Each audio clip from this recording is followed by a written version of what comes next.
Let AI automate the repetitive tasks that don't bring you joy. Because every minute it saves is another minute you can spend doing the things that only you can do. I'm Sam G, a triple registered architect who has practiced across South Africa, Australia, and the USA. This is your design passport. Real stories, practical pathways, and global design ideas to help you build a career and a life that travels with you. Ready? Let's stamp your passport. Welcome back to Your Design Passport, the podcast where we explore architecture and design, career journeys, and the ideas shaping our profession. I'm your host, Sam G. In the last episode, I had the pleasure of sitting down with Samantha Flores from Corgan to talk about artificial intelligence, architecture, and where our profession might be heading. If you haven't listened to that conversation yet, I definitely recommend going back and giving it a listen. Samantha shared some fantastic insights into where AI is heading as an industry. But once we'd finished recording, I found myself thinking less about where AI is going and more about how I'm actually using it today. Not in theory, not in some futuristic AI is going to take over the world kind of way, just as an architect, as a podcaster, as someone juggling work, study, and about 100 other things at any given time. Now, if you've listened to the podcast for a while, you'll know I'm a bit of a technology nerd.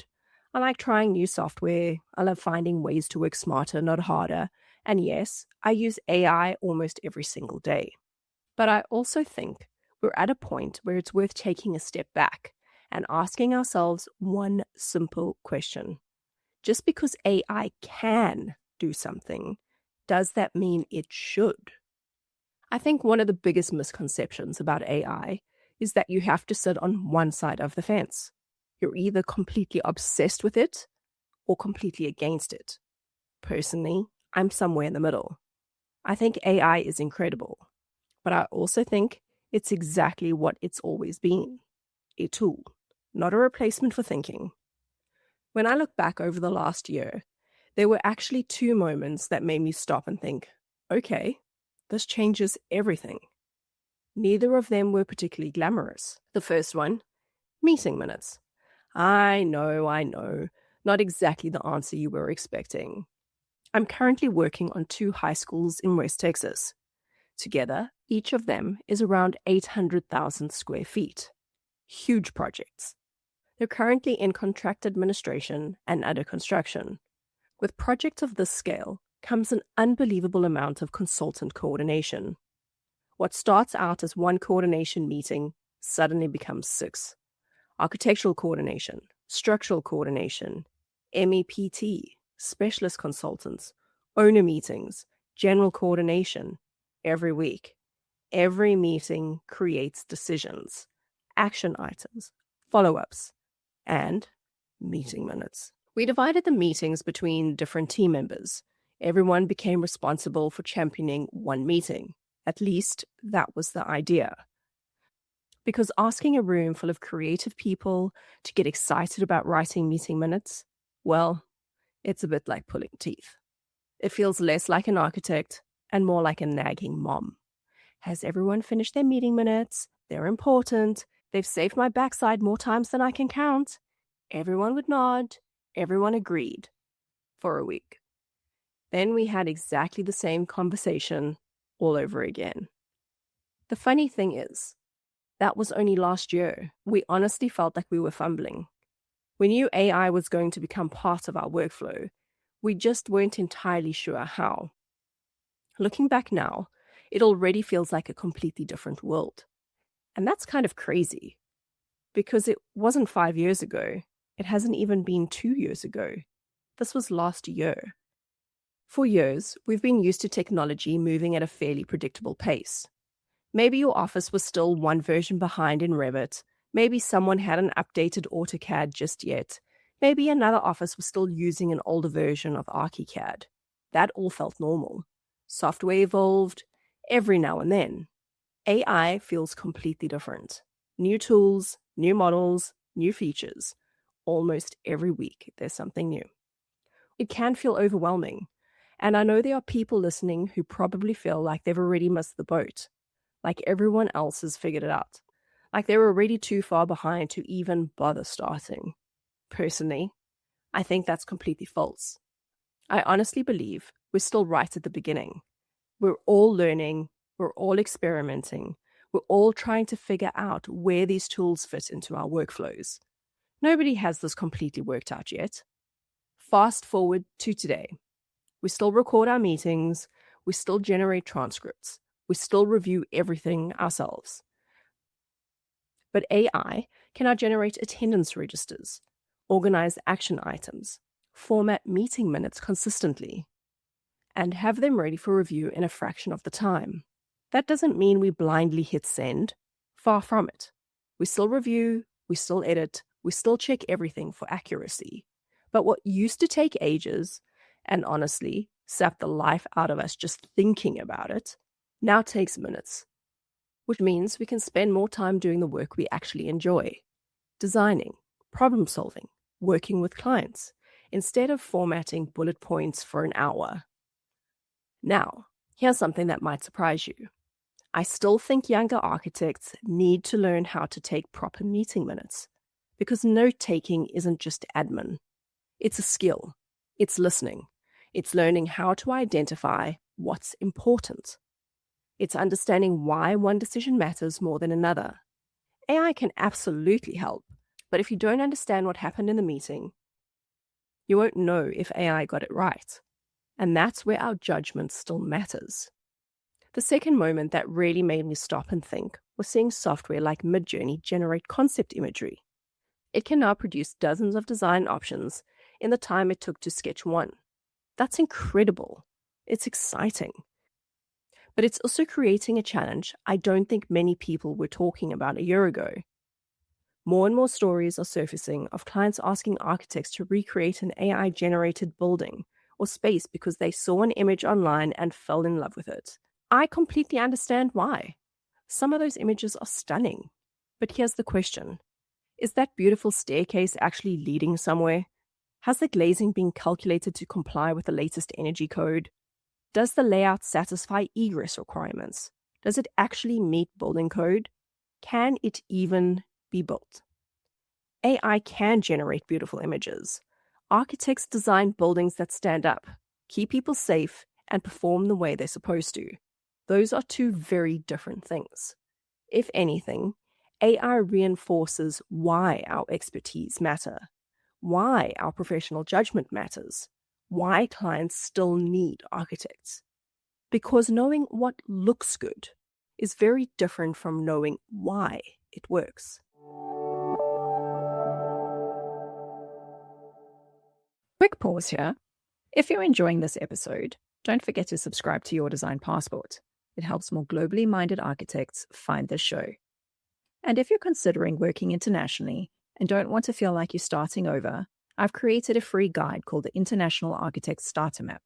It walks you through the exact strategic questions you should answer before touching a single application form. You can download that in the show notes. Outside architecture, AI has probably had the biggest impact on everything else I do. This podcast is a perfect example. ChatGPT, or as I affectionately call it, Chatty, has become my brainstorming partner. Now, before anyone starts clutching their pearls, no, Chatty doesn't write the podcast. I do. What Chatty does really well is help me make sense of the mess that's going on inside my head. I'll literally brain dump everything into it. Random thoughts, half-finished ideas, stories I've remembered, questions I want to ask, things that have popped into my head while driving to work, probably a few spelling mistakes, and an occasional typo that makes absolutely no sense. Then I'll ask it to help me organize everything into a logical flow. One of the things I've done recently is develop a master prompt that I use after every single podcast interview. It gives me a consistent framework to work from every time. It helps me identify recurring themes, potential episode titles, social media content, newsletter ideas, and all of the little bits and pieces that go into producing a podcast. It doesn't replace the work, it gives me somewhere to start. Sometimes I know exactly what I want to say. I just need help structuring it. Other times, I've got absolutely nothing. And staring at a blank page isn't helping anyone. Sometimes all I need is a starting point. Because I found it's much easier to comment on something that's already in front of you than it is to create something from absolutely nothing. We've all been in those meetings or workshops where the facilitator asks, "So, does anyone have any thoughts?" Silence. Absolute crickets. Nobody wants to be the first person to put themselves out there. But the moment someone throws an idea onto the table, whether people absolutely love it or loathe it, suddenly the room comes alive. Ideas spark more ideas. People start building on one another's thoughts. Someone says, "Oh, what if we tried this?" Another person says, "I actually don't think that will work." And before you know it, you've got a fantastic workshop.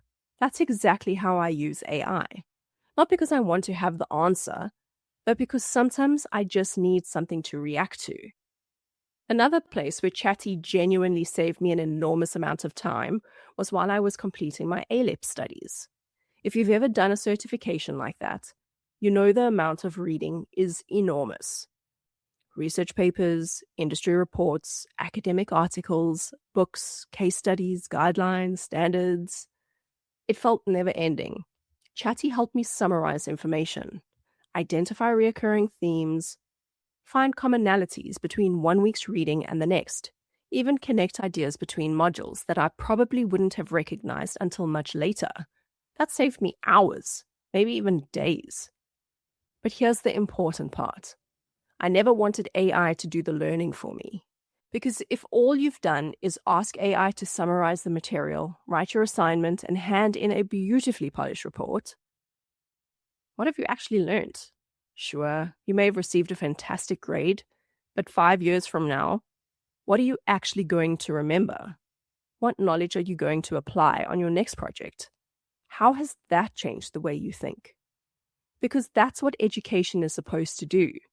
Not just help you pass a course, it's supposed to change the way you solve problems. That's why I think AI should amplify your thinking, not replace it. As architects, we train to think critically. We explore ideas. We test them. We iterate. We solve problems. Rarely is the first idea the best idea. Sometimes it's the 12th. Sometimes it's somewhere in between. The iterative process. That's where creativity comes from. If we hand all of that over to AI, we slowly start diluting one of the most valuable parts of our profession. Use AI to organize your thoughts. Use it to challenge your assumptions. Use it to refine your ideas. Use it to speed up the repetitive tasks. But don't outsource the thinking, because that's still your job. Now, I should probably also confess something. I'm still a little skeptical. Maybe I've watched a little too many sci-fi movies. But I'm still not giving AI access to my bank account, or my passwords, or my email, or anything that allows it to start making decisions on my behalf. Not just yet, anyway. I recently had my HSA account hacked and completely drained. Thankfully, everything's sorted out now, but it's a good reminder that technology isn't perfect. Neither are people, and neither are the systems we build. Personally, I'm much more comfortable taking a slightly more siloed approach. AI can absolutely help me. I just don't think it needs to know absolutely everything about me. The day Chatty teams up with my robot vacuum and decides they're running the household, I'm out. Although, if it wanted to take care of the spring cleaning, mop the floors, clean the toilets, defrost the freezer, dust the ceiling fan, do all those jobs that somehow never quite make it to the top of the to-do list, well, maybe I'd reconsider. One thing AI has definitely taught me is that it can be incredibly confident. Sometimes a little too confident. I remember asking it a question about penthouse construction and some very specific requirements in the 2018 International Building Code. It gave me an answer. It sounded polished, professional, well written. It even cited code sections. It was also wrong. When I challenged it, it immediately apologized, agreed with me, and produced a completely different answer. Now imagine if I didn't know enough to question it in the first place. That's the danger. confidence. It's not the same as correctness. There's another thing I've noticed. Sometimes AI tries just a little too hard to be nice. If I asked it a leading question, it'll often agree with me, tell me my idea is great, validate my thinking. But honestly, I don't need another cheerleader. I need someone or something that challenges my thinking, shows me another perspective, points out the flaws in my argument, helps me see the things I've missed, because that's where the real learning happens. Not when everyone agrees with you, but when your ideas are challenged. The last thing I've become really conscious of is something I'd call digital procrastination, or maybe even digital hoarding. AI makes it unbelievably easy to create more notes, more prompts, more documents, more folders, more versions, more ideas, more everything. You can spend hours tweaking prompts, reorganizing files, perfecting outputs, making things look prettier, and convince yourself you've been incredibly productive. Meanwhile, you still haven't done the one thing that's actually moving the project forward. Sometimes, the hardest work isn't creating the document, it's just making the decision. And AI can't make that decision for you, not the important ones. So, where does all of this leave us as architects and designers? I think our profession has been here before. Maybe not with AI specifically, but with technology. Think about it. We went from hand drafting to AutoCAD, from AutoCAD to Revit, from Revit to BIM. Every single one of those changes was met with a little bit of fear, questions, uncertainty, people wondering whether architects would still be needed. And yet, here we are, still designing, still problem solving, still creating schools, hospitals, homes, and communities that improve people's lives. Technology didn't replace us. It changed the way we worked. Now, I do think AI is a little different. Not necessarily because it's smarter, but because it's moving so quickly. Every week, there's another announcement, a new model, a new platform, a new feature, a new company claiming they've solved everything. It can feel exhausting trying to keep up, but I don't think we've missed the boat. Far from it. I honestly believe we're still standing on the dock. We're all figuring this out together. We're all experimenting. We're all making mistakes. We're all asking the same questions. How does this fit into what I do? So if you're feeling behind, please don't. You're not. You're right on time. One of the things Samantha Flores and I spoke about was how our profession continues to evolve. I couldn't agree more. Architecture has never stood still, and I don't think it ever will. The role of the architect is changing. The tools are changing. The expectations of our clients are changing. But I don't think that's something to fear. I think it's something we should lead, because if architects don't take ownership of these technologies, someone else will. And then we'll spend the next 10 years reacting to decisions that someone else made for our profession. Personally, I'd much rather help shape that conversation. I think architects are uniquely positioned to do that. We train to think critically. We train to solve problems. We train to balance competing priorities. We train to ask, what happens if? We rarely accept the first answer. We test, we refine, we iterate. That's what makes us architects.